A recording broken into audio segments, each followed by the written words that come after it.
Não sei se vocês acompanharam, né? O quanto acompanharam, então vamos começar do começo. O que aconteceu nessa última semana que fez esse debate se reacender?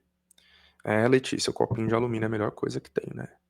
Da casa nordestina tem que ter um copinho de alumínio. O meu ainda tá mais, né? Que tem aqueles que vêm sem esse negócio aqui, aí tem os nomes das pessoas escritos, né? Adoro. Enfim. Na semana passada, Camila Pitanga, a atriz Camila Pitanga, e o pai dela foram os convidados do podcast Mano a Mano, podcast do Mano Brown. E aí, o Brown chamou a Camila Pitanga de mulata. Não é a primeira vez no programa dele que ele usa esse termo, tá ligado? Ele já usou em outros programas. Ele se refere, né, a si mesmo, ele se define como mulato, e isso gera polêmica, né? Nesses últimos anos foi muito falado que mulato, e essa é uma coisa que eu vou pautar melhor daqui a pouco também, né, mas eu já estou introduzindo, que a palavra mulato, ela teria vindo da palavra mula. Então seria uma comparação entre a mula e a pessoa humana que vem de um relacionamento interracial, assim como a mula é fruto de um relacionamento de um cavalo com uma jumenta, ou de um jumento com uma égua, né? Se eu não me engano é isso. E aí nasce a mula, que é um ser híbrido e considerado inferior, ou antigamente pelo menos era, porque não consegue se reproduzir. E aí, num passado, né, de 100 anos atrás, mais ou menos, quando se acreditavam alguns teóricos que os mestiços, enfim, as pessoas interraciais, elas seriam também estéreis, então não conseguiriam se reproduzir, ou teriam outros tipos de inferioridade genética e biológica, se fazia essa comparação entre essas pessoas e as mulas. Essa é uma tese, né? Bastante aceita, mas que sim tem contestação. A gente vai falar isso daqui a pouco. A gente não, eu, né? Eu falo a gente, mas só tem eu aqui, né? Eu e as vozes da minha cabeça. Então, o Brown, ele usa essa palavra mulato, é uma palavra polêmica, e é isso. E aí, tem a senhorita lá, né, Beatriz, que vocês estão citando aqui no chat, que ela está tentando também, de toda forma, reabilitar essa palavra, essa expressão. O Brown chama a Camila Pitanga de mulata e ela não aceita. Ela diz, não, eu sou negra. Vamos ver o vídeo e vamos vendo aí os desdobramentos que isso teve também. Porque tá grande o bafafá, hein? Vamos lá. Ó, vou colocar aqui o vídeo que o Metrópolis postou. Então, Metrópolis posta, né? Durante a participação no podcast Mano a Mano, Camila Pitanga corrigiu Mano Brown, apresentador do programa, ao ser chamada de mulata.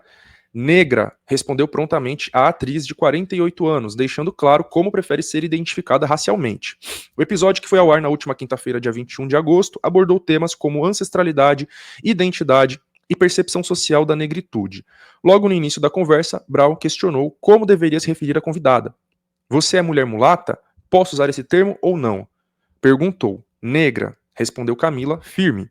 O rapper tentou contextualizar. Você sabe que a gente é lido como pardo, certo? Ao que ela rebateu. Tudo bem, mas eu não me chamo de parda. O artista seguiu refletindo sobre a forma como a sociedade lê diferentes tons de pele. Abre aspas, mulato, eu sou, e entendo como a gente é lido. Não adianta eu querer ser o blue, retinto. As pessoas me leem como brown, negro de pele clara. Fecha aspas, disse ele, mencionando que já viu debates sobre a racialização, tanto dele quanto da atriz. Camila então diferenciou a autopercepção do olhar externo. Abre aspas, uma coisa é como me veem e como eu me vejo. Fecha aspas.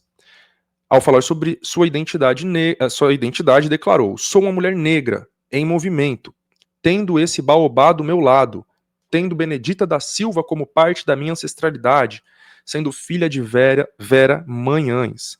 Eu sei que quando a gente sabe de si, se coloca com força no mundo, e você não precisa do outro para se reconhecer e se validar. Fecha aspas. E fantástica essa fala dela, né? Então vamos ver o vídeo. Pitanga, homem negro retinto. Vivido. História de vida. Você é mulher mulata. Posso usar esse termo? Não. Negra. Negra? Negra. Você sabe que a gente é lido como pardo, certo? Como Tudo bem, papo mas reto. eu não me chamo de parda. Eu também não mais, mas mulato eu sou e eu Eu nunca entendo me achei como a gente é parda. lido. Entendeu? Não Olha, adianta eu querer ser o Blue. As pessoas me leem como o Brau. O Blue, o Blue. certo. Certo? E na vida é assim. O mais escuro é o mais escuro, a gente é mais claro, porque a gente teve mistura e tal, pai, pã. E você é líder dessa forma. Eu já vi debates sobre a sua raça, sobre a minha. Sim. Se você é negro ou não. Então, por isso que eu te pergunto, sobre visto, como ele é visto, é diferente de você. Sim. Certo? Mesmo você nascendo numa casa negra, realmente Mas uma negra. coisa é como me veem e como eu me vejo. Pitanga, homem negro retinto. Vivido. História de vida. Você é... Tô lendo aqui o chat. Então, mas foi isso aí, né, gente? Mais ou menos um corte aí da conversa. Ela não respondeu com rispidez mesmo, não, né?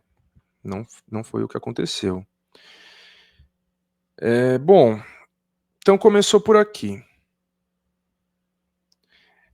O Brau, eu percebo que ele tem uma dificuldade com esse debate racial, né?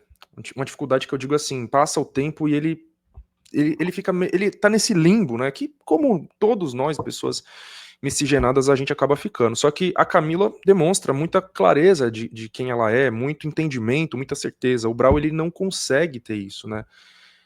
Por exemplo, quando eu fui no Mano a Mano, foi uma questão trazida ali também. O Brau pergunta pra mim, como que você se considera racialmente? E eu digo negro de pele clara, né? E ele, mas você sabe que você tem a pele muito clara. Eu falei, sim, eu sei, tá ligado? Mas ainda assim eu tenho essa certeza. E aí eu falo que eu também tenho ascendência indígena, né? Ele até disse que acha que eu pareço mais indígena do que negro.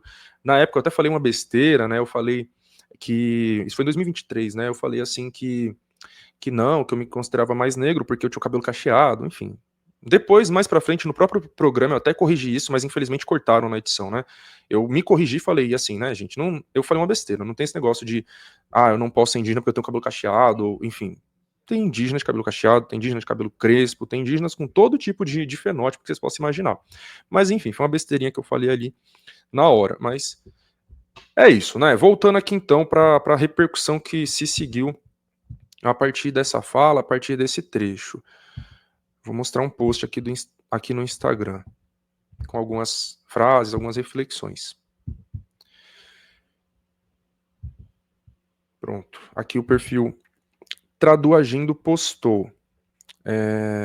Primeiro essa frase da própria Camila, né, que eu já li, quando ela diz que ela é negra, e algumas frases da filósofa Sueli Carneiro. Abre aspas. A consciência racial da família Pitanga sempre fez com que Camila recusasse as constantes tentativas de expropriá-la de sua identidade racial e familiar negra. As famílias negras apresentam grande variedade cromática em seu interior, ou seja, várias cores, né? Herança de miscigenações passadas que têm sido historicamente utilizadas para enfraquecer a identidade racial dos negros. Importantes lideranças do movimento negro brasileiro, negros de pele clara, através do franco engajamento na questão racial, vêm demarcando a resistência que historicamente tem sido empreendida por parcela desse segmento de nossa gente aos acenos de traição à negritude, que são sempre oferecidos aos mais claros. Deixa eu ler de novo, que aqui está mais complexo. Importantes lideranças do movimento negro brasileiro, negros de pele clara, através do franco engajamento na questão racial, vem demarcando a resistência que historicamente tem sido empreendida por parcela desse segmento de nossa gente aos acenos de traição à negritude, que são sempre oferecidos aos mais claros. Basicamente, ela está falando do que eu acabei de falar, dessa questão do limbo racial, quando você é um negro de pele clara, né? E aí você vai ser colocado em vários lugares, posições e julgado de diferentes formas por cada lado, né? Mas essas pessoas, elas estão dentro do movimento negro, inclusive em posições de liderança. Os jovens negros sabem que o policial nunca se engana, sejam eles mais claros ou escuros. Exatamente. Umas frases da filósofa Sueli Carneiro, que é uma grande referência nesse debate. E aí, esse debate, enfim, ele vai levar para essa questão da partitude, né, que vocês estão comentando bastante aqui, que para quem não sabe, para quem não teve contato ainda, né, com esse termo, né, na verdade é mais um termo. Tem uma pessoa por trás disso, desse conceito, entre aspas, a moça, né, Beatriz, já citaram o nome dela aqui, que, enfim, eu tô pensando como falar, né, como colocar. Eu já segui ela, eu já acompanhei ela, eu já participei até de um programa junto com ela, na Dia TV. Era eu, ela, a MC Sofia e o Samuel. Esqueci o sobrenome dele. Será que é Gomes? Não tenho certeza. Samuel. Né? Então, ele e a MC Sofia eram duas pessoas negras de pele escura. Eu, negro de pele clara, e a Beatriz, né, como parditude, entre aspas, se declarando como parda.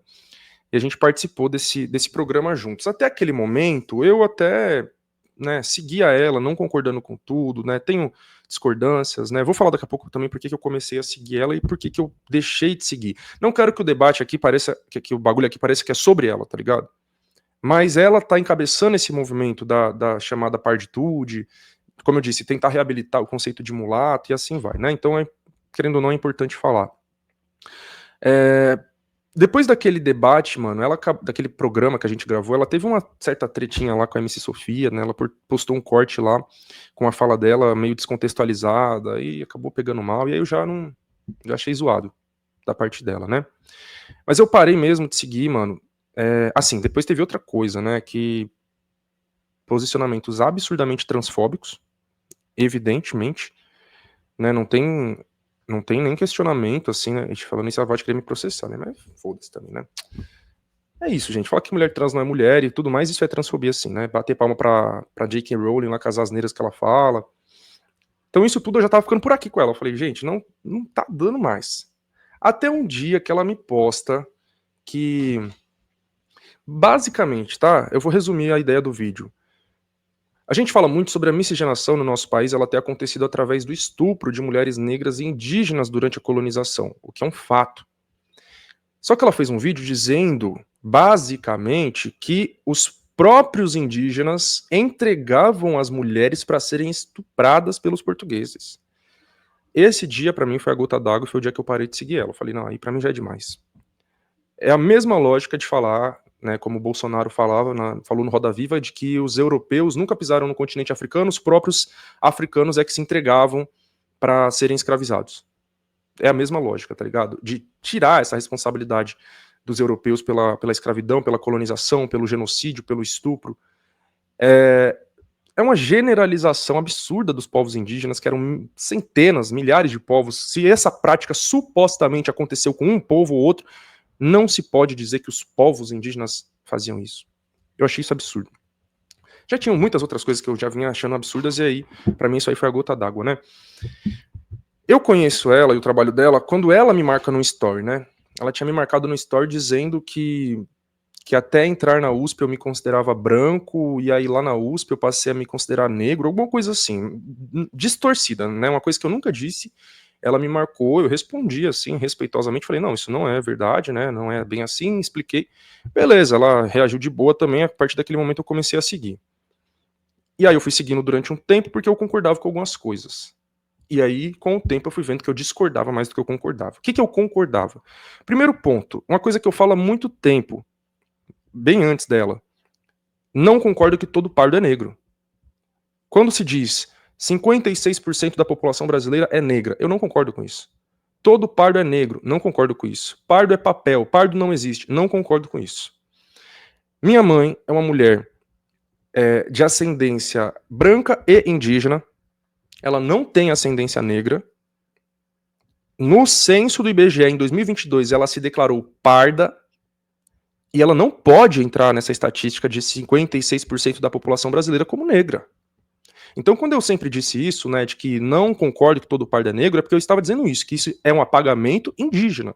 A gente tem pessoas caboclas, né, digamos assim, né, principalmente no norte e no nordeste. Minha mãe é do interior de Pernambuco.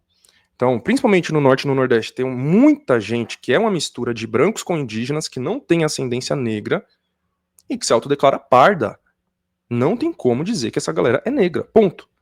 Então, nisso eu concordava com ela. E por isso eu comecei a seguir. Com o tempo eu fui vendo que as ideias estavam indo para outro rumo, outras coisas, e aí eu fui, né, discordando mais do que concordando, até que eu parei de seguir pelos motivos que eu já coloquei aqui. Enfim, né, não tô vendo o chat nesse momento. Depois eu vou vendo aí, se vocês estiverem colocando perguntas e dúvidas genuínas ou comentários, eu vou respondendo e colocando aí pra vocês, né? Espero que tenha gente falando groselha. Mas é isso, né? Então, nesse primeiro momento, falando um pouco sobre essa pessoa e esse conceito que ela tá tentando emplacar aí. Agora eu vou voltar um pouco aqui para essa questão da Camila e do termo mulato, né? E depois eu vou voltar um pouco. Eu tô indo e voltando, assim, tá ligado? Não tô seguindo um raciocínio muito linear nesse momento. Na verdade, eu lembrei agora que eu vou falar ainda sobre essa pessoa, né? Porque teve uma coisa muito feia que ela fez e que também tá repercutindo. Hoje, principalmente, né? Hoje e ontem.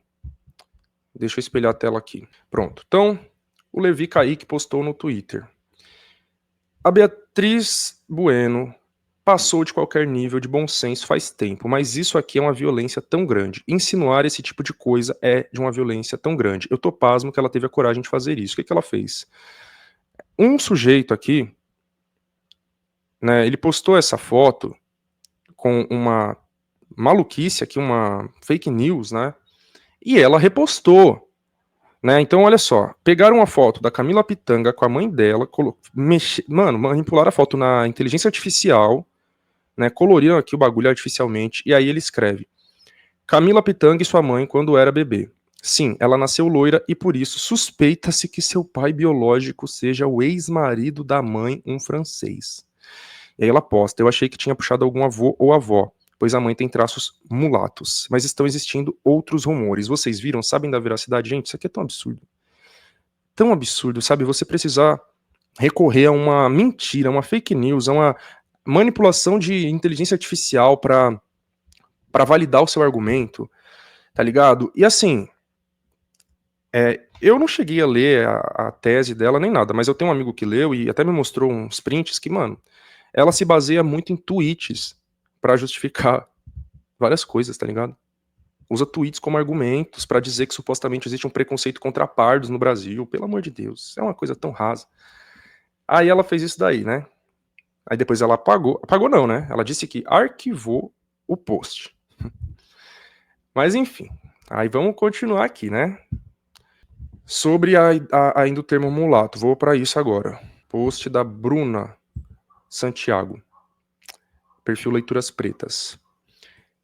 É fake news a relação do termo mulata com mula? Vamos conversar sobre isso? Então, uma pessoa tinha postado aqui no Twitter, né? Isso é fake news. Mulata vem da palavra árabe muwalad, que significa miscigenado, que derivou para a palavra mula e não o contrário. Fonte: Beatriz Bueno, pesquisadora da multirracial.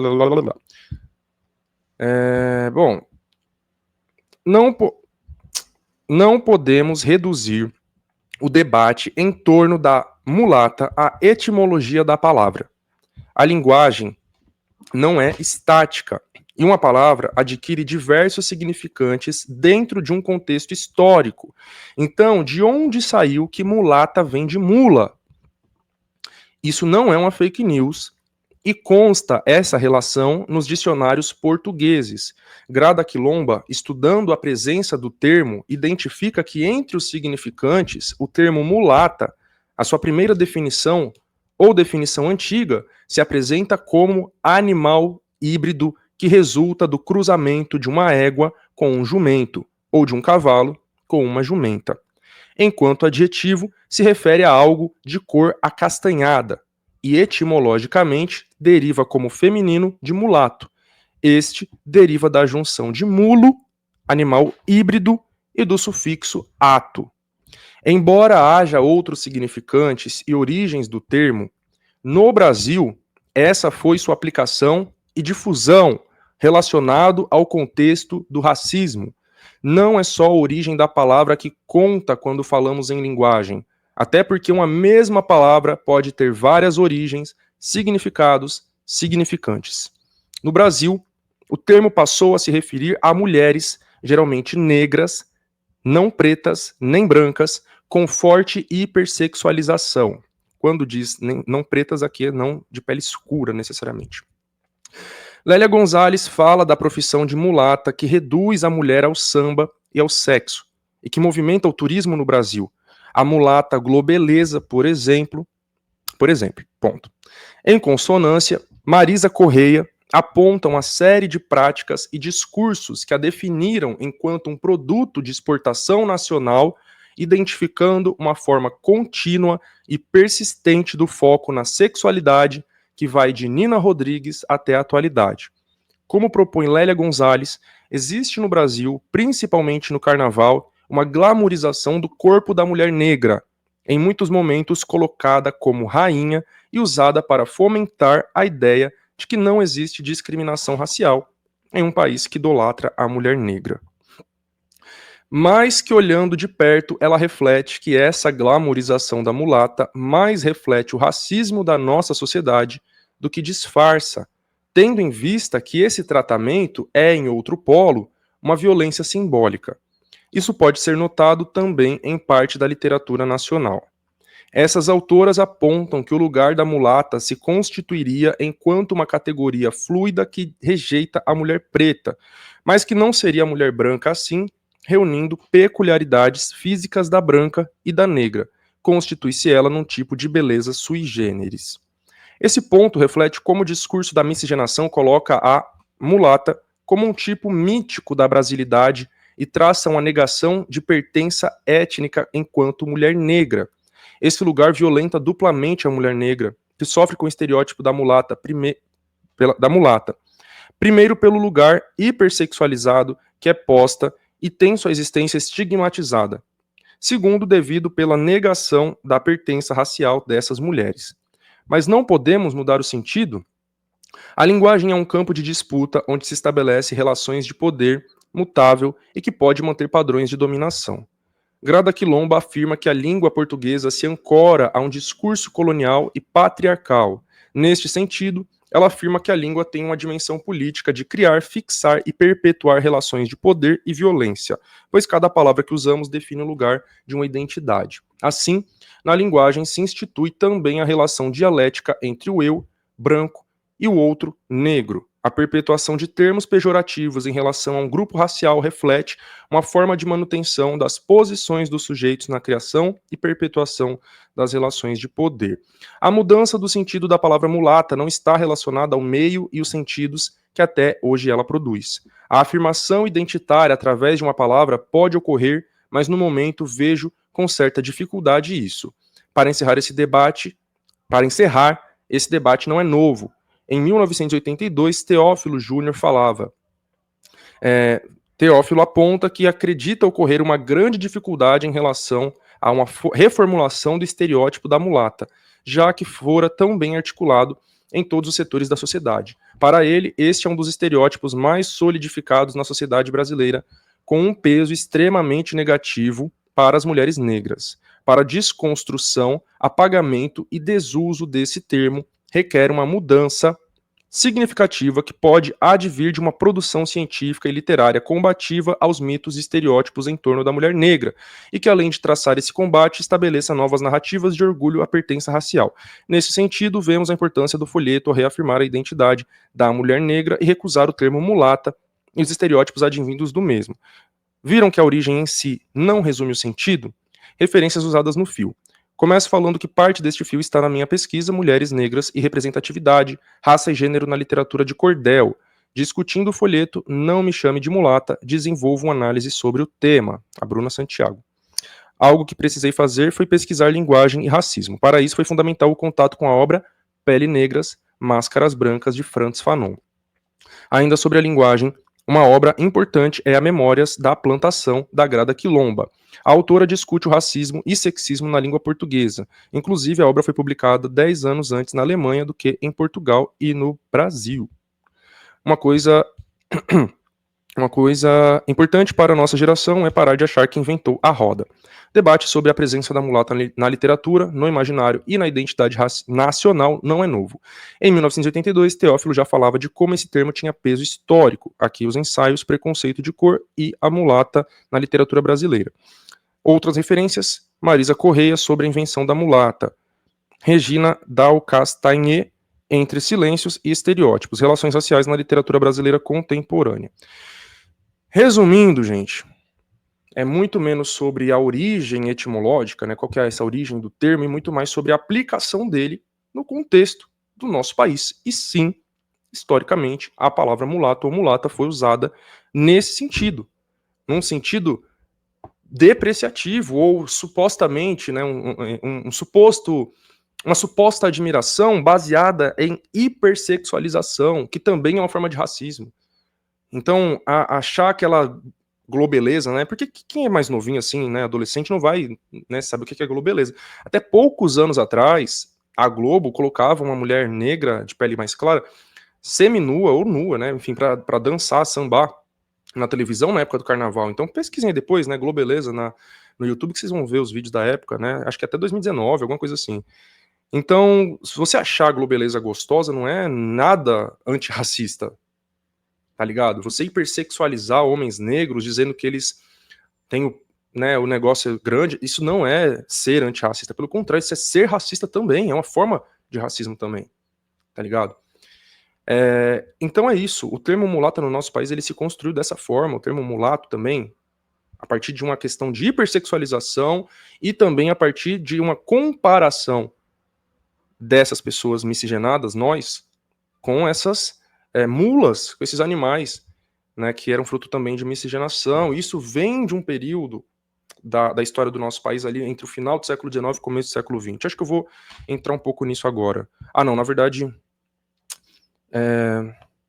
vou entrar nisso. Eu ia mostrar um outro vídeo, mas eu não vou mostrar não. Acho que não tem necessidade de entrar ainda mais nesse debate sobre a origem da palavra mulato. Então eu vou falar um pouquinho sobre a minha trajetória e a minha identificação racial, como que eu construí isso, como que eu fui entendendo tudo isso. Bom, eu falei pra vocês que a minha mãe é uma mulher. Eu uso o termo cabocla, tá ligado? Eu sei que vão ter pessoas indígenas que também não vão gostar muito desse termo. Por que eu digo cabocla? Porque aí já vai entrar em outro debate, né? Dentro do movimento indígena tem esse debate, né, sobre quem é indígena e quem não é. Ser indígena não é só uma questão de autodeclaração, como ser negro, tá ligado? Então, para ser indígena, você tem que ter o reconhecimento de um povo, você tem que ter o pertencimento a um povo, tá ligado? Você é indígena, beleza, de qual povo? Só que vão ter pessoas indígenas que também vão discordar disso. Ah, não, isso não é verdade, não precisa ter o reconhecimento, enfim, é debate, gente, não tem consenso. Mas eu não sei de qual povo eu e minha família descendemos. Sei que minha mãe é do interior de Pernambuco, é uma região onde tem muito povo chucuru, povo funiô, né, ali no Agreste. Mais para dentro vai ter o povo, né, já citado, o povo pancararu, e assim vai, né? Mas eu não sei. Eu quero descobrir, eu tô num processo para tentar entender e descobrir, mas não sei. Então, eu sei que a gente tem ascendência indígena, minha mãe, ela tem uma mistura de fenótipo, eu digo que ela é cabocla, tá ligado? Enfim, ela sempre se declarou também, sempre não, né? Uma grande parte da vida dela ela se declarou como branca, porque apesar de ter essa ascendência indígena, de ter traços não brancos, ela tem a pele bastante clara, tá ligado? E ela se declarava como branca. O meu pai é um homem negro, de pele clara, que sempre se declarou como pardo, tá ligado? E aí eu cresço nessa casa, né? Com um pai se declarando pardo, uma mãe se declarando branca, eu nascendo com a pele bem clara, e com os meus pais também me tratando como branco, num primeiro momento. Eu digo que o meu nascimento, né, a minha infância foi uma coisa muito parecida com aquele quadro A Redenção de Cã. Já mostrei esse quadro aqui outras vezes, né, mas enfim, A Redenção de Cã é um quadro muito significativo. Acho que eu vou até mostrar ele de novo, porque ele é um quadro muito emblemático para entender o nosso país e questões raciais no nosso país.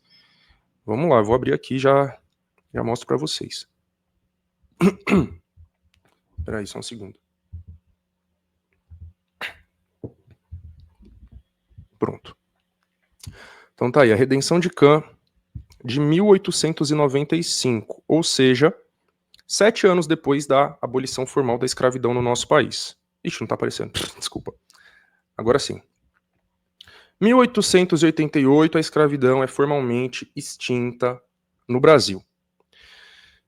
O Brasil foi o país que mais teve pessoas negras sendo escravizadas. Foi o país que mais importou, que mais trouxe africanos para serem escravizados em todo o continente americano. 1/3 de todos os africanos que saíram do continente africano para vir para o continente americano vieram para o Brasil. 1/3.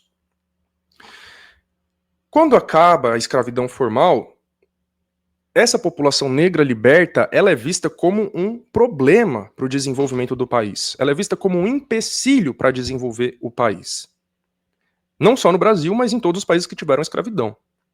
O que fazer com essa população negra, que agora está liberta no nosso país, não só negra, mas mestiça também, indígena também? O que fazer com essa população não branca, que está aí, agora livre? A gente não pode mais escravizar, a gente agora tem que tratar que nem gente, né? O pensamento da elite branca da época. O que fazer com essa galera? Tá ligado? E aí eles vão pensar em formas, né? Em caminhos, e o que fazer com essa população. Na época, existia um ramo de pesquisa pseudocientífica, né? Que era o racismo científico, né? O racismo pseudocientífico.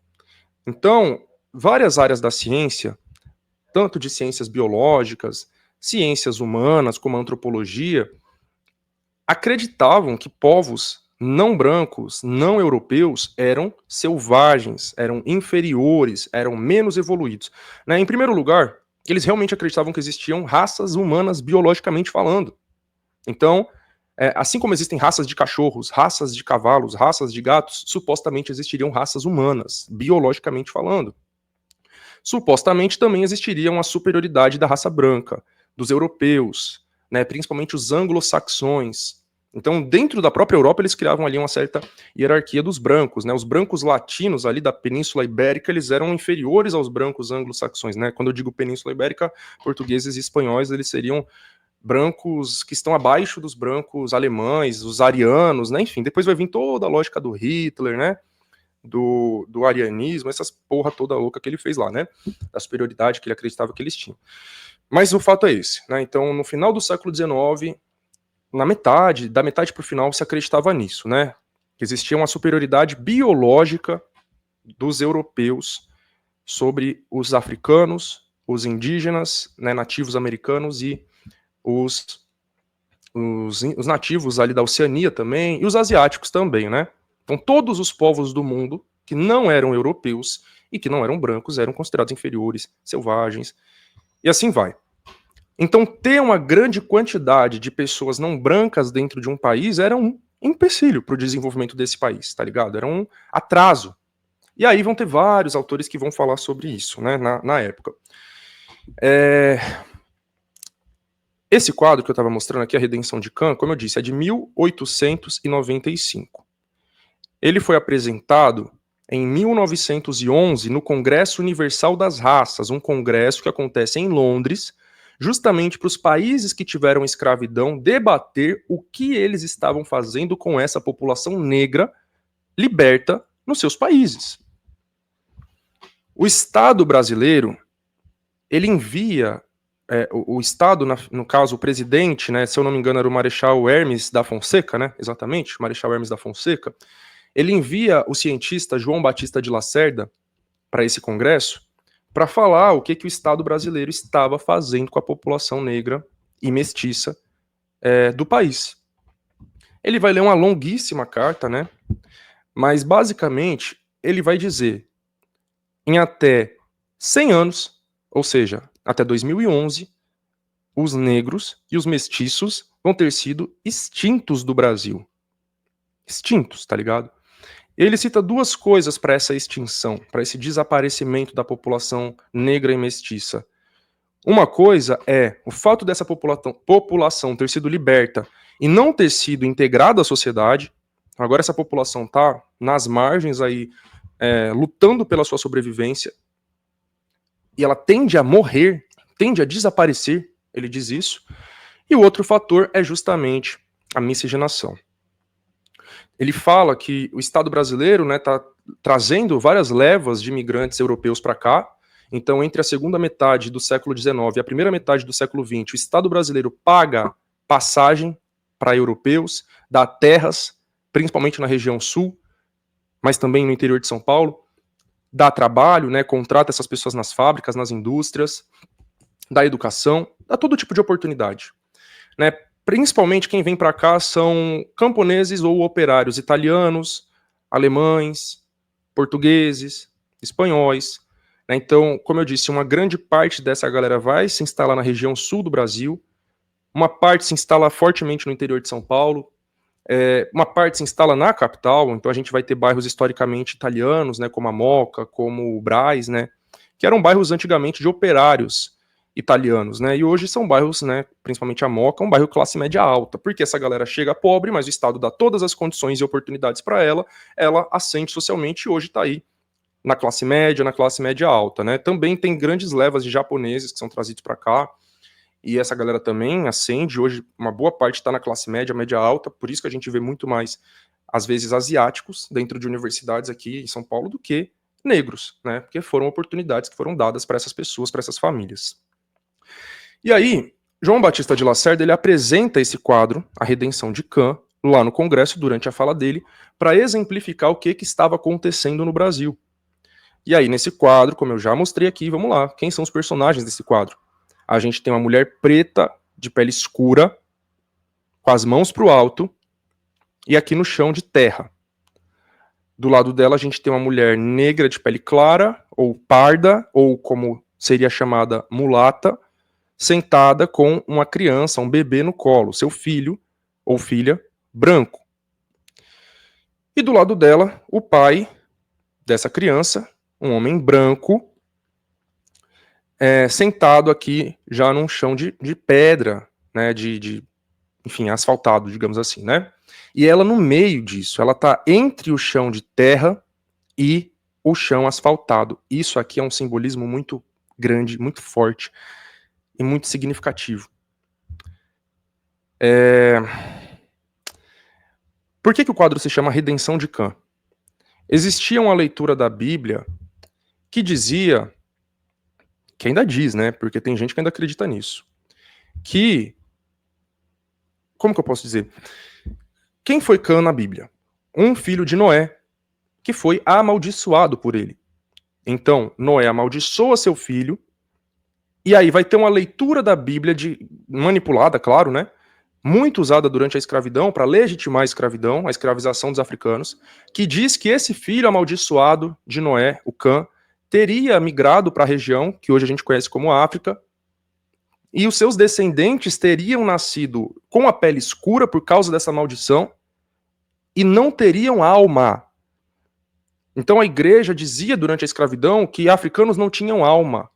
Não tendo alma, não tem salvação, não tem para que converter essas pessoas, elas podem ser escravizadas, tá ligado? Diferente do discurso deles pros indígenas, né? Os indígenas, pelo menos, têm alma, podem ser catequizados, podem ser convertidos e tudo mais.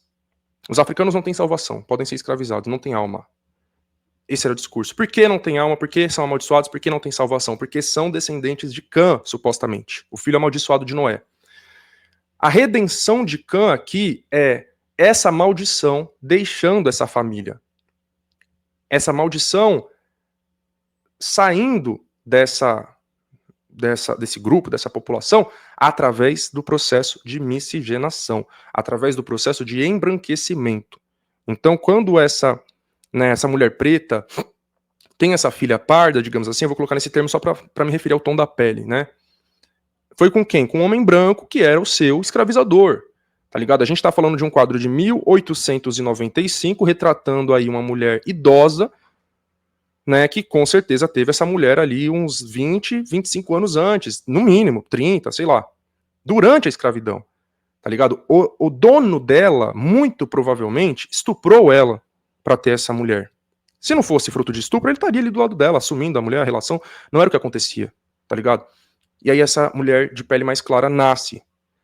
E aí, essa criança, né, ela deve ter aí os seus 5 anos no máximo, ela já nasceu depois da abolição. Ela nasce filha desse homem branco, que talvez seja um desses imigrantes europeus que vieram para o Brasil naquele período. E esse homem sentado ali no asfalto, ele está simbolizando a civilização, entre aspas, né? A evolução que o branco representaria. Enquanto a mulher preta ali no chão de terra representa o atraso, representa a selvageria, a inferioridade. A mulher, entre aspas, parda ali no meio, simboliza uma transição entre a selvageria do negro e a civilização do branco. eu acho isso muito significativo para a gente entender aonde querem nos colocar quando nos chamam de pardos ou de mulatos. Mas eu vou voltar para isso daqui a pouco. Agora eu vou voltar um pouquinho para falar de mim mesmo e da minha família, né?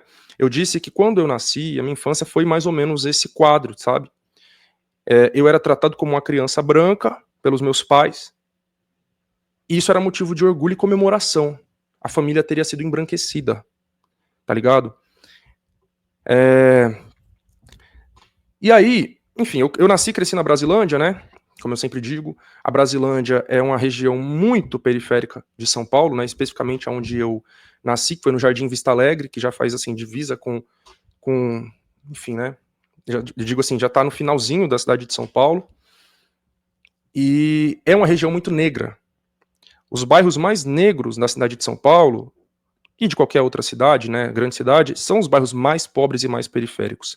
Então eu cresci ali na Brasilândia, um distrito muito negro da cidade de São Paulo. Por que eu tô dizendo isso? Porque naquele meio em que eu cresci, em que eu nasci e cresci, eu era uma das pessoas com a pele mais clara, tá ligado? E as pessoas ao redor também me apontavam como branco, pelo tom da pele. Então, ao longo da minha infância e adolescência, eu sofri preconceitos e racismos e discriminações por outros fatores, que hoje eu entendo que são étnico-raciais, mas na época não. Largura do nariz, textura do cabelo, grossura dos lábios e por aí vai, né? Então, eu passei por situações por causa dessas características. Mas pela questão do tom da pele mais claro, eu era lido, né, o tratado, enfim, como branco, seja pelos meus pais, pela minha família, seja por pessoas na escola e assim vai. Mas é muito curioso isso, né? Porque a gente, naquele momento, não entende.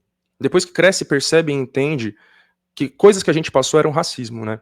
Então, por mais que as pessoas dissessem que eu era branco, eu nunca estava na mesma posição de vantagem ou de tratamento especial que o branco recebia, né? Um exemplo disso são aquelas famosas listas, né, dos alunos mais feios da sala, mais bonitos da sala, e tem a galera que é mais rejeitada, a galera que é mais destacada, e eu era um dos mais rejeitados, assim, né? Falando em questão de afetividade, de relacionamento, enfim, eu fui começar a ficar com pessoas depois dos meus 16 anos, né? Então, antes disso, quando eu já via várias pessoas, né, da minha idade, da escola se relacionando, eu sempre era um dos mais rejeitados, né? Então, você é branco, mas o seu tratamento não é como o moleque que de fato é branco na escola, na sala, né? Ele é o cara que toda menina deseja, na época, enfim, né? Outras questões aí, né? Ainda me relacionava com menina, mas relacionava não, né? Eu desejava. Mas hoje, enfim, depois não, né? Mas é isso. Então, você é branco, mas você é feio, horroroso e tudo mais, e a gente quer aquele ali do cabelo liso, né? A gente quer aquele ali do nariz fino, e assim vai. Bom,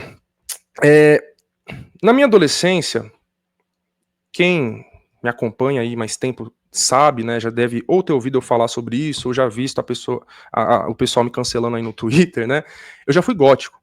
Na minha adolescência, ali entre os meus 13, ou melhor, entre os meus 12, 11, assim, pra falar a verdade foi 11, 11 anos. Até os meus... É que eu não entendia muito, né? Não entendia muito o que era isso, só me vestia de preto. Até os meus 15, mais ou menos, eu fui gótico, tá ligado? Então, me vestia de preto, e ia pro cemitério, coisas assim, né? E aí, eu rio, mas nada contra, gente. Até hoje eu tenho muitos seguidores góticos que me encontram por aí, eu acho o estilo maravilhoso, ainda ouço as músicas góticas, adoro, ainda vou pro cemitério. Aí, o que acontece? Quando você é gótico, você, sei lá, né, adolescente principalmente, você pesquisa, faz, né, quer ver umas referências de roupas, de estilo, de não sei o que, de cabelo, o que você encontra? Só gente muito branca, tá ligado? Eu vou até pesquisar aqui agora pra mostrar pra vocês. Se eu pesquisar aqui no Google, ó, estilo gótico, pra ver as referências de pessoas que vão aparecer. Aí apareceu arquitetura gótica. Cara, não era isso, peraí.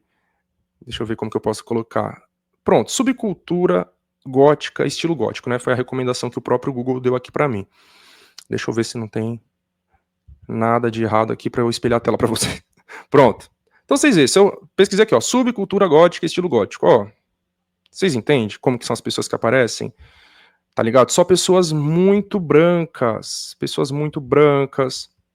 de cabelo liso, né? Pessoas pálidas, na verdade. Nariz fino, né? Cabelo liso, pum. Imagina, você é um adolescente, né? Como eu falei, eu comecei com 11, 12 anos. Você é uma pessoa que ainda não entende as coisas, não tem mínimo letramento racial, tá ligado? Você tá querendo. Você só quer se inspirar em alguém pra você se vestir de um jeito. Isso aqui foi uma coisa que mexeu muito com a minha cabeça na época, tá ligado? Com a minha autoestima, de pensar assim, porra, mano, eu não sou branco, mas por que eu não me pareço com essa galera? Eu não tenho a pele branca de fato. Eu não tenho cabelo liso, eu não tenho nariz fino. Aí eu começo a fazer coisas assim absurdas, né? Clássicos de muitas pessoas, né, negras, assim, de, por exemplo, colocar pregador no nariz para afinar o nariz. Eu fiz isso. Comecei a fazer progressiva no cabelo com, sei lá, meus 12, 13 anos de idade. Era progressiva, relaxamento, coisas que, assim, destruíram meu cabelo. Coisas doloridas, tá ligado? A progressiva quente, muito dolorido. Ainda mais que eu fazia com aluno, né? Porque a gente tinha dinheiro, fazia com os alunos e a galera que tava aprendendo ainda lascava meu couro cabeludo. Mas o auge, gente, é uma das coisas mais bizarras que eu já fiz, né? Até hoje eu dou risada de falar isso, mas na época, tipo assim, eu queria ficar com a pele mais branca, né? Mais clara, igual essa galera das fotos que eu mostrei. Só que primeiro, que eu não podia e nem eu tinha dinheiro pra comprar maquiagem, né? Eu não ia chegar nos meus pais e falar, eu quero comprar pó pra passar na cara. O que eu fazia? Pegava pó de giz na escola e passava na minha cara, ficava parecendo um palhaço. Ai, caralho, mas enfim, como eu digo, hoje é engraçado falar isso, mas, mano, eu tinha meus 14 anos, tá ligado? E na época eu queria ser branco, tá ligado?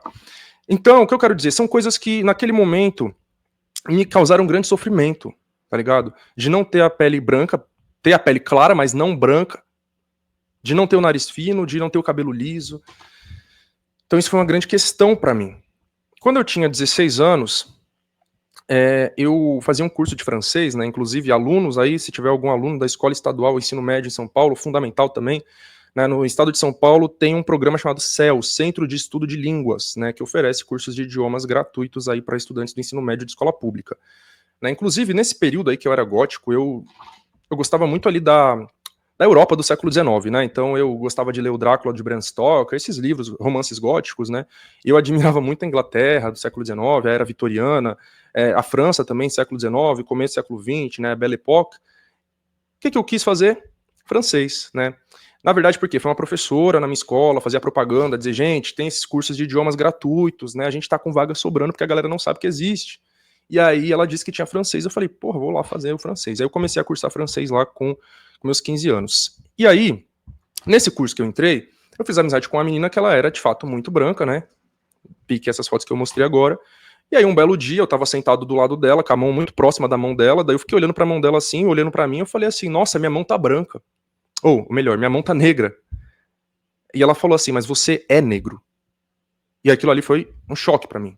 Foi a primeira vez na minha vida que alguém virou pra mim e falou que eu não era branco. Tá ligado? Eu tinha 16 anos, como eu falei. Aquilo mexeu muito com a minha cabeça, né? Eu falei, como assim eu sou negro? E aí a gente começou a conversar, tá ligado? Na época eu já tinha acesso à internet, né? Eu comecei a pesquisar mais sobre esses assuntos na internet, né? O que é ser negro? O que é ser branco? O que é ser pardo?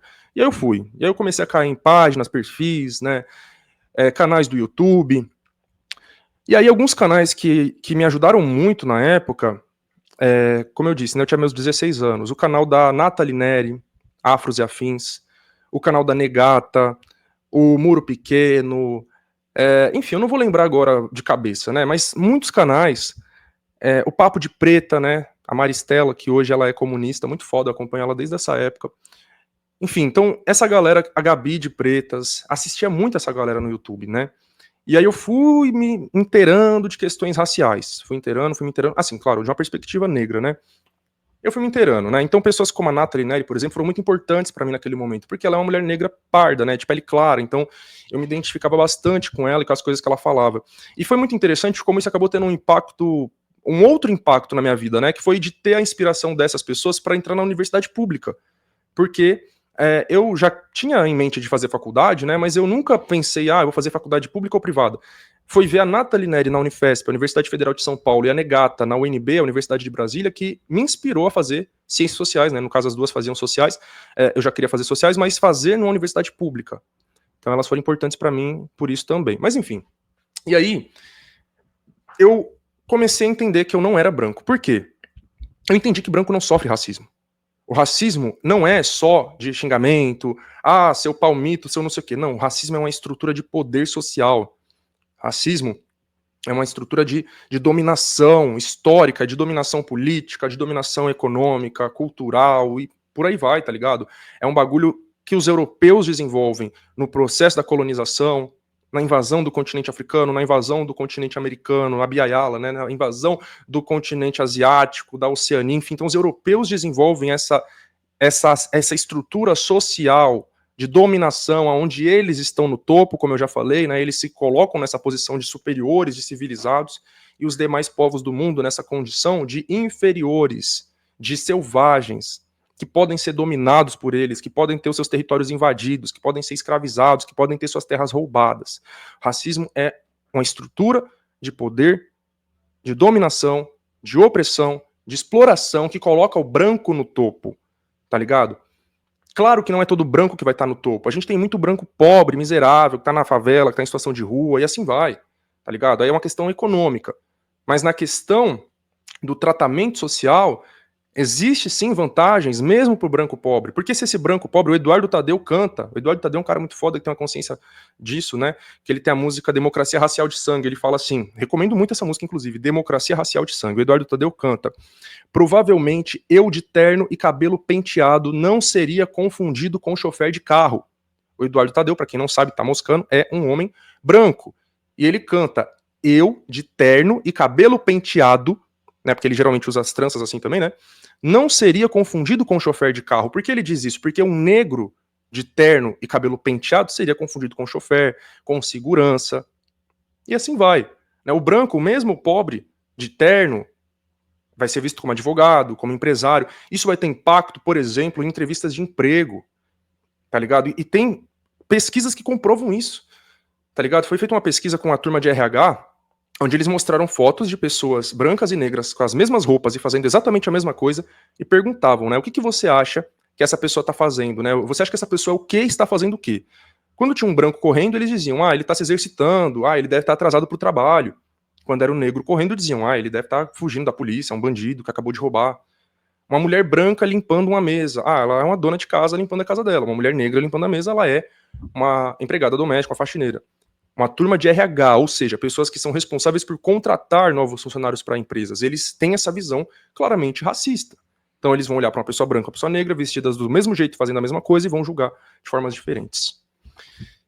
Enfim, então eu entendi que branco não sofre racismo. Ponto. E aí, entendendo isso, eu entendi. Eu já sofri racismo. Eu sofro racismo. Branco não sofre racismo. Logo, eu não sou branco. O que eu sou? Naquele momento eu passei a me entender como pardo. Eu ainda não tinha chegado nesse nível de me entender como negro. Eu me entendia como pardo. Por quê? O principal motivo foi porque naquela época eu conheci um outro canal que já estava fazendo esse bagulho que a Beatriz está fazendo. Gente, não é novidade. Só que não fazia de uma forma acadêmica, né? Acho que talvez o diferencial dela para essa outra pessoa é que ela tá aí, né, querendo cunhar esse termo academicamente. Mas essa outra mulher, criadora de conteúdo, que eu não vou citar nome, que eu não quero ficar dando palco, uma mulher negra de pele escura, e também, por favor, não fale o nome aqui no chat, tá ligado? Se você souber quem é, não precisa ficar falando, se falar eu vou apagar, não é para ficar dando palco. Tem ainda, né, uma criadora de conteúdo, mulher negra de pele escura, que vinha muito com esse bagulho. Inclusive, assim, né, parênteses aqui, eu não tô lendo o chat tem um tempinho, né, então, moderação, por favor, né, exclui aí os comentários se alguém falar o nome dessa mulher. Enfim, se vocês souberem quem é também, porque pode ser que não saibam, mas enfim. O que ela dizia na época, basicamente? Pardo não é negro. Ponto, é isso. Pardo não é negro, pardo é pardo, não existe negro de pele clara. Ela já estava dizendo isso em 2016, 2017, gente. E eu, na época, né, formando meu pensamento, formando minha mentalidade, eu comprei muito essas ideias. Principalmente porque vinha de uma mulher negra de pele escura. Eu dizia, pô, né, quem sou eu para falar para uma mulher negra de pele escura que que ela tá errada, que eu sofro tanto racismo quanto ela. Então eu tinha essa aspira e eu, por ficar meio acuado, intimidado, né, eu dizia, não posso dizer que eu sou negro, né, então eu sou pardo.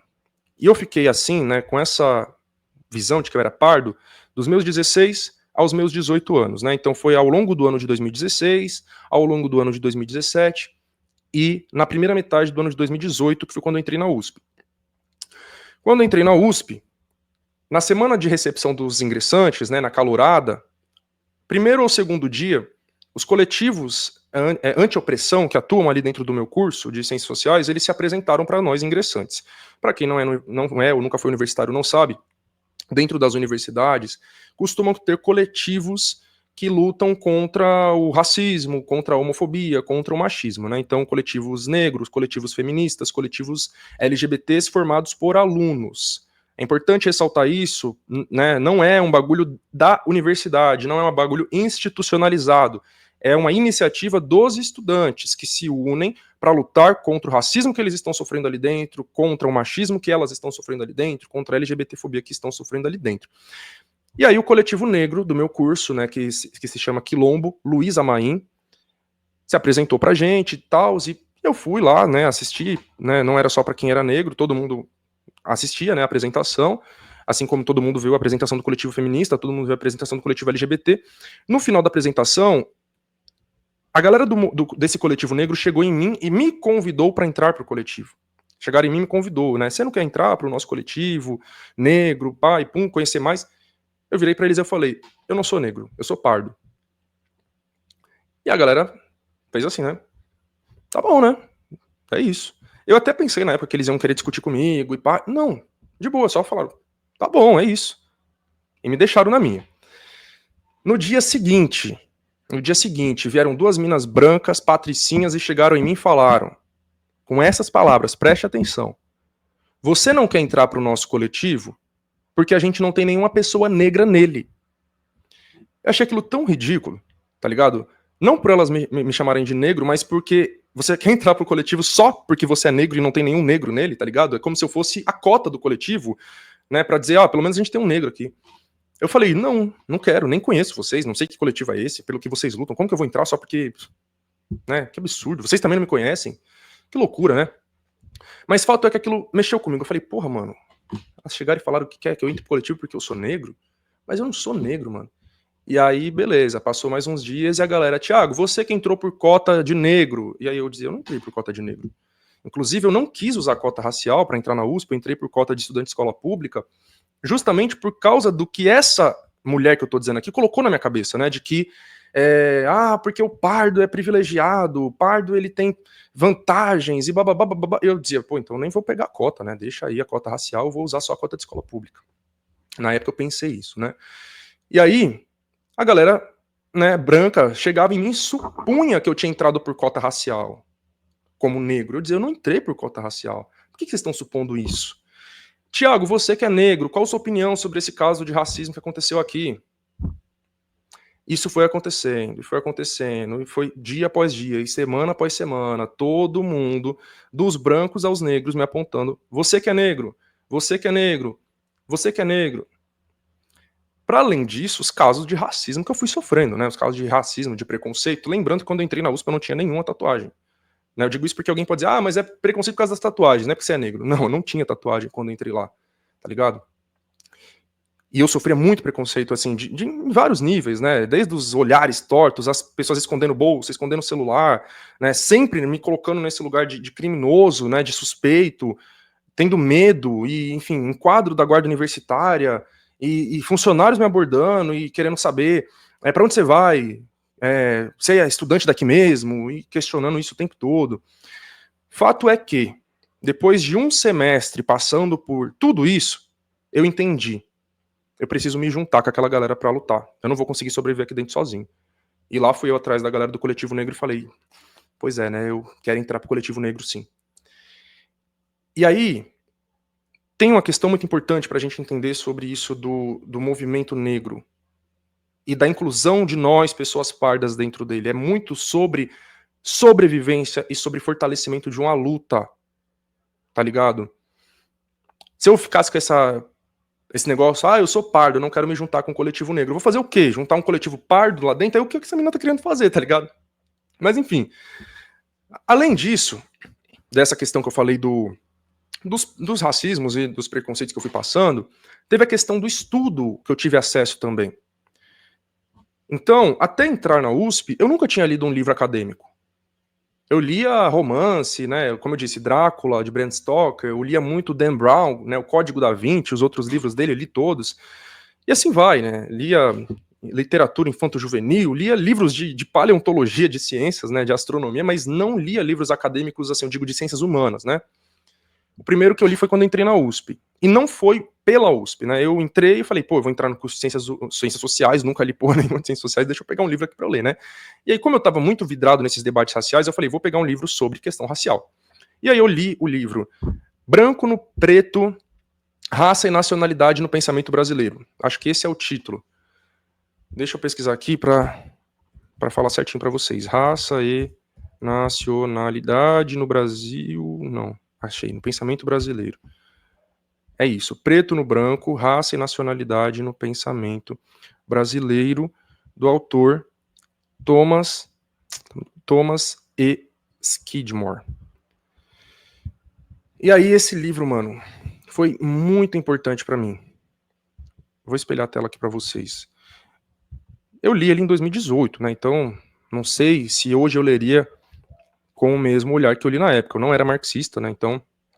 Não sei se tem alguma problemática nesse livro, que hoje eu discordaria, mas quando eu li na época, mano, foi muito bom e muito importante pra mim. Então aqui, só pra vocês verem o título, né, o autor, pai, pum, é isso. E aí, peraí. Esse livro foi muito importante pra mim, porque ele trouxe muitas dessas informações que eu passei pra vocês agora há pouco, né, quando eu mostrei o quadro A Redenção de Kant, quando eu falei sobre a miscigenação, como que eu posso dizer? O bagulho de trazer os imigrantes europeus pro Brasil, e ver os negros como selvagens, e não sei o quê. Eu aprendi muito nesse livro. Não só nele, mas também na matéria que eu tive ali no primeiro semestre na USP, em Ciências Sociais, que foi Antropologia 1. Né? Então, quem me acompanha há mais anos deve saber que eu costumo dizer que eu odeio antropologia. Todo respeito aí quem gosta, quem é antropólogo, mas na USP, mano, antropologia é um bagulho absurdamente colonialista, branco. Tá mudando, né? Tá mudando. Pelo menos foi o que eu peguei ali nos anos que eu tive ali, mas eu vejo a galera hoje dizendo que já lê Lélia Gonzalez, já lê, enfim, outros debates, né? Mas eu não li. Ele não foi dado pra gente, autores negros, autores indígenas, era um bagulho branco colonial. Só que a Antropologia 1, justamente por tratar da origem da antropologia, e o que é antropologia, né? Importante falar. Basicamente, é o estudo da humanidade, das sociedades e culturas humanas, né? Antropo é homem, logia, estudo, então é o estudo do ser humano, da sua sociedade, das suas culturas. Como que surge a antropologia? No contexto do neocolonialismo. Final do século XIX, quando os europeus vão invadir a Oceania, onde hoje está a Austrália, Nova Zelândia, aquela região ali, né? Os europeus vão invadir ali, vão invadir também o continente americano de novo, africano de novo, continente asiático, né? Eles vão fazer a partilha da África, foi uma coisa bizarra da história da humanidade, quando os europeus sentaram numa mesa, os líderes da França, da Espanha, da Inglaterra, da Alemanha, e simplesmente repartiram o continente africano. Né? Vou até mostrar aqui para vocês, ó, mapa da África, do continente africano, para vocês verem uma coisa que é como alguns países... Caçamba. Vocês veem, alguns países têm fronteiras retas. Né? Isso não é normal. Aqui é o Egito, aqui em cima. Egito, né, na fronteira com a Líbia, na fronteira com o Chad, com o Sudão, é tudo linha reta. Argélia, fronteira com o Mali, Mauritânia, Saara Ocidental, Marrocos, aqui embaixo, Namíbia. Tá vendo? Linhas retas, isso não é normal. Por que isso aconteceu?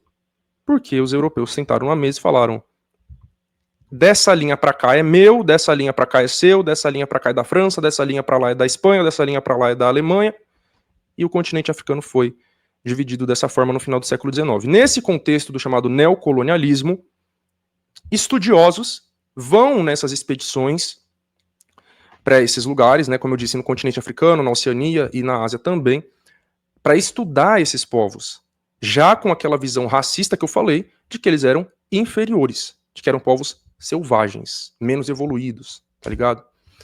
E aí, isso tem a ver, inclusive, só fazendo um parênteses aqui, né, porque eu sou um bandista e vira e mexe alguém me pergunta, né, Allan Kardec, eu já fui espírita, né, enfim, não sou mais, mas Allan Kardec não era racista, Allan Kardec dizia isso, dizia aquilo? Sim, era, mas como um reflexo desse pensamento da época, tá ligado?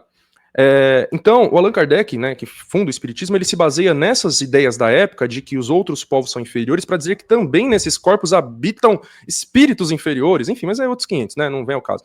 Mas o pensamento dominante das ciências humanas e biológicas da época era esse, tá ligado? E aí a antropologia, ela vai lá surgir dessa forma, como esse estudo dessas sociedades consideradas primitivas e selvagens. É por isso que a gente não usa o termo tribo para se referir aos povos indígenas, gente. Presta atenção. A palavra tribo, ela é muito usada nesse contexto, para se referir a essas sociedades consideradas primitivas. Então, vai se referir a uma comunidade indígena, diga aldeia, território, povo, etnia, não tribo. Enfim, a antropologia surge assim, tá ligado? E na USP, ela reforça muito esse bagulho colonialista, tá ligado? Ou reforçava, isso tá começando a mudar aos poucos. Por isso que eu não gostei muito da antropologia na USP, mas a antropologia 1 eu gostei muito. Né? O professor que eu tive era um cara maravilhoso, Wagner Gonçalves, ele, depois eu até peguei uma outra matéria com ele, uma matéria optativa sobre religiões de matriz africana, ele próprio é candomblecista, levou a gente no primeiro semestre num terreiro de candomblé, levou a gente no Santuário Nacional da Umbanda. Quando eu entrei na USP eu já era umbandista, né? Eu era espírita e umbandista ao mesmo tempo, enfim, depois eu abandono o espiritismo e fico só com a Umbanda. Mas ele levou a gente no Santuário Nacional da Umbanda, ele levou a gente num terreiro de candomblé, coisa que eu nunca tinha ido até então. E aí, enfim, né, aquele primeiro semestre eu achei muito foda, gostei bastante, a gente pautou questões raciais, pautou racismo, mas foi o primeiro e último, tá ligado? E mesmo pautando questões raciais, era sempre a partir de autores brancos, né? A gente não leu autores negros, mas enfim. Como eu disse, foi o primeiro e último semestre das matérias obrigatórias que a gente estudou racismo e que a gente falou alguma coisa sobre o nosso país. Porque as outras era estudar a Europa, era estudar a França, era estudar os Estados Unidos, né? Enfim. Então, a gente leu essas questões raciais e de miscigenação no nosso país, e ali eu adquiri muito conhecimento, né, sobre esses assuntos. E ali, aquilo me ajudou a entender por que se denominar como pardo, sendo negro, né, é problemático. Como eu disse lá no começo, não acho que todo pardo é negro, de forma alguma, tá ligado? Tem pardo que é negro, tem pardo que é indígena, tem pardo que é pardo. Tem pardo que não é nem negro e nem indígena, tá ligado? Que não dá pra encaixar aqui ou ali. E tem pardos que são até mesmo negros e indígenas. Eu falei pra vocês que eu tenho ascendência indígena também, tá ligado? Mas eu digo, tem pessoas que são pardas que, pô, você não tem como dizer que ela é negra. Falar um bagulho aqui que talvez seja polêmico, né? Pra mim, a Anitta é parda. Eu não digo que a Anitta é branca. A gente vê a Anitta num clipe, ela tá negra, num clipe ela tá branca, num clipe ela tá com a pele mais clara, mais escura, cabelo... Eu gosto da Anitta, não é uma crítica a ela, tá ligado? Mas ela tá nesse limbo racial. Cada hora ela tá de um jeito. Eu não acho que ela é branca, nem acho que ela é negra. Acho que ela tá naquele lugar ali no meio termo, tá ligado? Mas enfim, né, só um exemplo de como eu acho que existem pessoas que sim são pardas. Mas eu digo, eu me identificar como pardo, na minha cabeça, naquele momento, eu entendi que seria uma coisa problemática. Porque seria, na minha visão, como que eu posso dizer? Seria eu basicamente aceitando esse projeto de embranquecimento da minha família e do nosso povo através da miscigenação, tá ligado? Então é eu me afastar da minha negritude, do meu lado indígena, e me reivindicar somente como nada disso, na verdade, né? Teve um caso muito emblemático que aconteceu também na minha adolescência, né? Eu tinha por volta de 13 anos, alguma coisa assim, que tinha uma corrida, teve uma competição de corrida na escola, né? E eu ganhei. E eu sempre fui muito bom com corrida, tá ligado? Sempre que tinha corrida eu ganhava. E a professora de educação física falou um bagulho que, enfim, hoje eu entendo até mesmo que pode ser interpretado de uma forma racista, né? Ah, porque pessoas negras têm uma estrutura óssea e corporal melhor pra correr e não sei o quê. E aí ela, não me lendo como negro, perguntou, né? Você tem familiares negros, né? Pais negros, ascendência negra? Eu falei, não tem ninguém negro na minha família, não. E naquele momento eu falei assim, até com certo orgulho, tá ligado? Como se fosse uma coisa boa. Só que, enfim, né, minha família é negra, minha família paterna é negra, mas eles são negros de pele mais clara, né? Então, as pessoas que estão vivas, né, são pardas, entre aspas, né, seriam colocadas nesse lugar de mulatas pelo tom da pele, e as pessoas mais velhas, né, sejam as que já morreram, as que estão lá no Piauí, que eu nem tenho contato, são mais escuras, de fato, né? Então, enfim, a minha bisavó do meu pai era preta retinta, e assim vai. Mas é uma galera que eu não cheguei a conhecer, né? Então eu falei, não tem pessoas negras na minha família, não, né? E aí, é o que eu tô dizendo, sobre essa questão de querer se afastar disso. É motivo de vergonha, é motivo de, sei lá, né? Não é uma coisa que você se orgulhe, que você queira ser associado. É uma coisa do passado. Que é justamente o que eu falei, a gente que é pardo tá nesse lugar dessa transição daquele passado selvagem, daquele passado, enfim, inferior, né? E a gente está caminhando para essa evolução, para essa civilização que é representada pela branquitude, pela brancura. Então, você ter, eu, né, se eu, Deus o livre, fosse hétero, tivesse um filho com uma mulher, apesar que eu possa ter um filho com homem trans, vai saber, né? Mas enfim, então se eu tiver um filho com uma pessoa branca, nosso filho vai nascer branco. A família vai ter sido embranquecida. Se eu sou uma pessoa sem noção e sem consciência racial de tudo isso que eu falei aqui hoje, né, o tempo tá acabando, eu ia achar isso ótimo, é a redenção de Canva. Eu levantar a mão pra você agradecer a Deus que a família foi embranquecida. Você se afastou daquele passado selvagem, você está se aproximando desse ideal de brancura, de civilização, de inteligência, de beleza, de tudo que vai ser bom e melhor.